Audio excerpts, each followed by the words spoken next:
Nakatanggap na naman ang Pilipinas ng mas malaking barko ng Philippine Coast Guard mula sa OCA.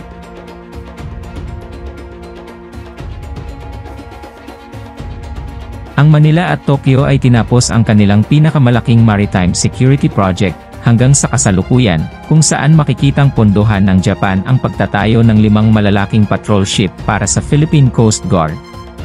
Nagpalitan ng mga tala sina Philippine Secretary of Foreign Affairs Enrique Manalo at Japanese Ambassador to the Philippines Enzo Kazuya sa ikatlong yugto ng Maritime Safety Capacity Improvement Project, MASIP, sa isang seremonya ngayong araw sa Maynila. Inaprubahan ng gobyerno ng Pilipinas noong nakaraang taglagas. Ang proyekto ay naglalayong palakasin ang kakayahan ng Philippine Coast Guard na tugon sa mga banta at insidente sa loob ng maritime jurisdiction ng bansa, na may pagtuon sa pag-secure ng mahalagang linya ng komunikasyon sa dagat sa West Philippine Sea, Sulu, Celebes Seas, and the Philippine Sea, ayon sa inilabas ng National Economic and Development Authority. Pinondohan ng isang opisyal na development aid loan mula sa Japan International Cooperation Agency. Ang $507 milyon na deal ay ang pinakamalaking hanggang ngayon ng Tokyo sa ahensyang nagpapatupad ng Batas Maritime ng Pilipinas. Sa $507 milyon na budget, humigit kumulang $425 milyon ang ilalaan sa pagtatayo ng 57-meter-long multi-mission response vessels, MRRV, at 5 taong pinagsama-samang logistics support package. Inaasahan ng Philippine Coast Guard na darating ang 5 patrol ship sa pagitan ng 2027 at 2028.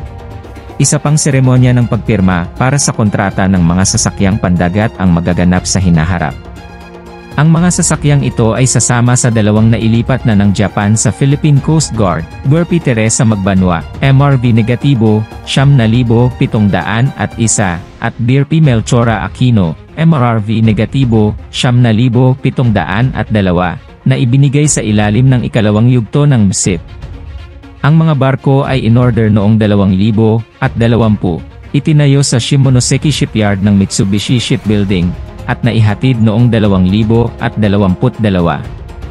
Hinango mula sa Kunigami class ng Japan Coast Guard, ang Teresa Magbanwa class ay bahagyang mas tumitimbang sa 2,260 GT at may hangar para suportahan ang isang helicopter. Inilarawan bilang mga kapital na barko sa isang release ng Philippine Coast Guard. Ang mga patrol vessel ay kabilang sa pinakamoderno at pinakamalaki sa fleet nito. Si Teresa Magbanwa mismo ang may hawak ng titulo ng flagship ng ahensya. Ang 2 MRV ay nakadeploy din para magpatrolya sa karagatan ng bansa at magsanay kasama ang mga kasosyong bansa.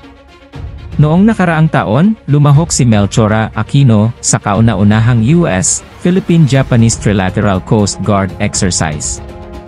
Bumisita si Ambassador Endo sa Philippine Coast Guard Headquarters sa Maynila upang libutin si Melchora Aquino at ipangako ang suporta ng Japan para sa karagdagang pagpapaunlad ng kapasidad para sa naliligalig na ahensyang nagpapatupad ng batas sa karagatan noong Miyerkules.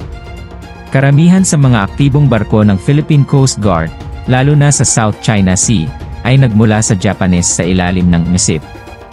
Mula noong 2013, ang Tokyo ay nagbigay ng mga pautang para sa 12 patrol ship at iba pang mga inisyatiba ng suporta, tulad ng pagsasanay at tulong sa logistik. Ayon kay Manila-based geopolitical analyst Don Plaingill, itong maritime security investment ng Tokyo sa Pilipinas ay sumasalamin sa 2023 National Security Strategy. Ang pagpayag ng Tokyo na gampanan ang mas malaking papel sa mga kakayahan sa seguridad ng Pilipinas ay refleksyon ng pinakabagong National Security Strategy ng Japan.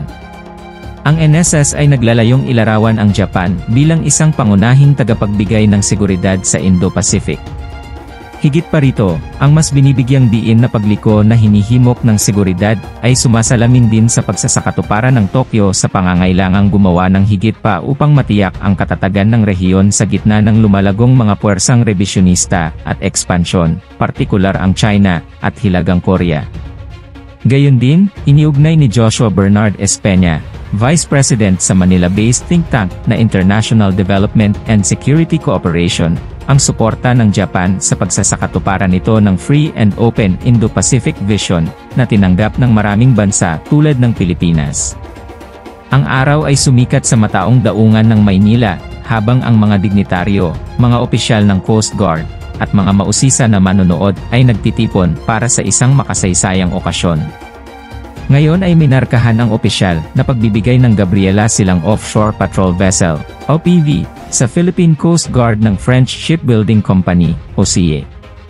Ang kapaligiran ay buwas sa kaguluhan at pagmamalaki, dahil ang sasakyang ito ay kumakatawan sa isang makabuluhang hakbang pasulong sa pandagat na kakayahan ng bansa. Si Kapitan Isabel Reyes, isang batikang opisyal na may 20 taong paglilingkod, ay tumayo sa harapan ng karamihan. Siya ay espesyal na pinili upang mamuno sa Gabriela Silang, na ipinangalan sa sikat na pinuno ng revolusyonaryong Pilipino na nakipaglaban sa mga kolonyalistang Espanyol noong ika-18 siglo. Para kay Kapitan Reyes, ang sasakyang ito ay higit pa sa isang barko. Ito ay isang simbolo ng katatagan ng kanyang bansa, at isang tanglaw ng pag-asa para sa kinabukasan nito. Sa pagsisimula ng seremonya, umakyat sa entablado ang embahador ng France sa Pilipinas, na itinampok ang matibay na ugnayang diplomatiko sa pagitan ng dalawang bansa. Ngayon, ipinagdiriwang natin hindi lamang ang paghahatid ng isang barko, kundi ang pagpapalakas ng ating ibinahaging pangako sa seguridad at kooperasyon sa rehiyon, deklara niya. Ang kanyang mga salita ay sinalubong ng masigasig na palakpakan. Sumunod, hinarap ng CEO ng OCE, Philip Fabriu, ang karamihan. Nagsalita siya tungkol sa makabagong teknolohiya at mahigpit na pamantayan na pumasok sa pagtatayo ng Gabriela Silang.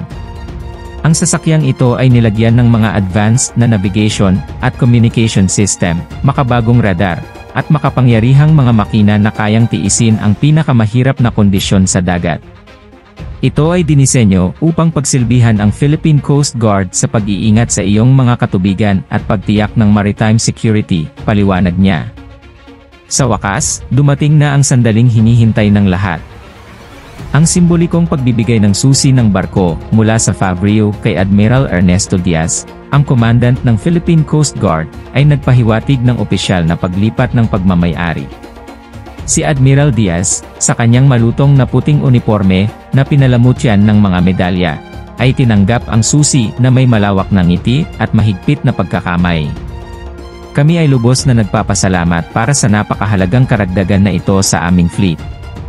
Ang Gabriela Silang ay gaganap ng isang mahalagang papel sa ating misyon na protektahan ang ating mga hangganang pandagat, tumulong sa mga operasyon ng paghahanap at pagsagip, at labanan ang mga ilegal na aktibidad sa dagat, anya, puno ng pananalig ang kanyang boses. Nang matapos ang mga formalidad, inanyayahan si Kapitan Reyes na siyasatin ang kanyang bagong utos. Habang naglalakad sa gangway, naramdaman niya ang paglaki ng pagmamataas at responsibilidad. Ang Gabriela Silang ay nakatayong marilag at handa. Ang makinis na disenyo at makapangyarihang pagkakagawa nito ay isang testamento sa modernong engineering. Ginalugad ni Reyes ang tulay, na mangha sa sopistikadong instrumento, at ang malawak na tanawin ng daungan. Bumalik sa deck, hinarap niya ang kanyang crew sa unang pagkakataon. Ipinagkatiwala sa atin ang sisidlang ito upang paglingkuran at protektahan ang ating bansa. Ang Gabriela Silang ay nakipaglaban para sa kalayaan at katarungan, at tayo rin ay magtataguyod ng mga pagpapahalagang ito sa ating tungkulin. Igalang natin ang kanyang legacy sa pamamagitan ng ating dedikasyon at kahusayan, udyok niya. Ang kanyang mga salita ay sumasalamin sa mga tripulante.